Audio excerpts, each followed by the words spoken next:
On February 12, 2018, Brian Hines called 911. Please, I think my wife's having a heart attack. She passed out. Listen, is she breathing? No, she's not. Tina was unresponsive. Man, I've never seen anybody with their eyes rolled back and literally starting to turn purple. Jeff Logus, their neighbor who had stopped over for a quick visit, tried finding a pulse and then began CPR.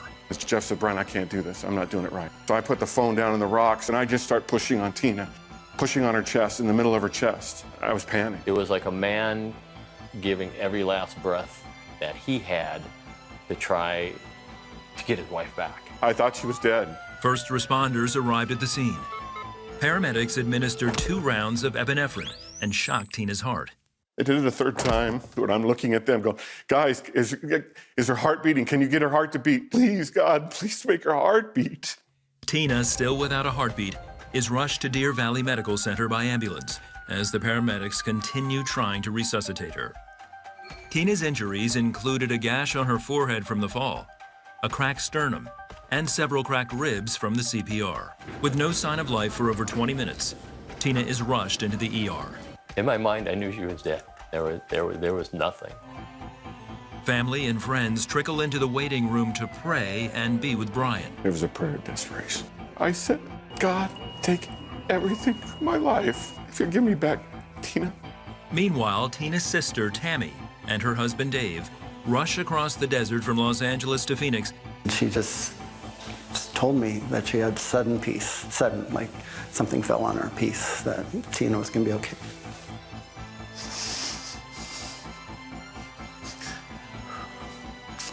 And as she told me that story, I got a text on my phone. It was from Brian. Tina is alive. The doctor explained. Well, we defibrillated her one more time in the ER, and she came back. But there was probably 27, 28 minutes with limited or no oxygen.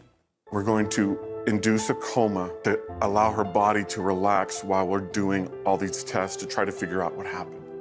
The doctor continued to explain. Most people don't survive after 5 to 10 minutes of being without oxygen to the brain. And if Tina pulled through, she would most likely have brain injuries that could leave her with a major brain handicap. Reeling from his wife's potential complications, Brian stepped into Tina's ICU room for the first time. I mean, she's vented, the thing's breathing for her, she's got all these tubes on her, and your eyes just immediately go to that monitor, watching the heart rate thing, the chart, and hearing the beeping and seeing the numbers. It was crazy.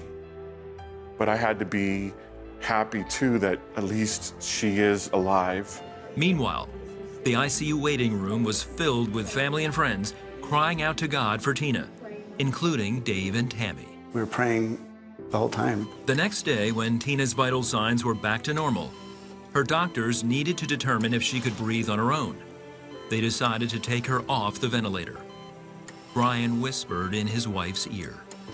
The doctor needs to know that you can breathe on your own, and I told him that you're Superwoman. Can you show him that you can breathe on your own? Her chest went. When I looked back at the doctor, and he goes, that'll work. Tina was able to breathe on her own, and once she was fully conscious, Dave placed a pen in her hand and held a notebook for her. And she just started making marks, and I couldn't tell what it was, and I was almost shaking, I was fixed.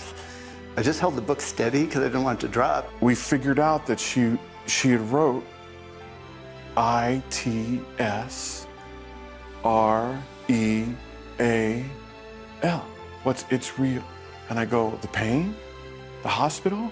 She's slowly nodding her head. Eyes are closed, she's fully vented, she's moving all this. And then my daughter goes, heaven? And she goes, she nods yes. But as soon as someone said Jesus, a peace came across her. I just looked at Dara and said, she's gonna be just fine. The doctor warned that she may not be able to speak for a while. However, Tina had a lot to say immediately. I just wanted to share that I saw Jesus face to face.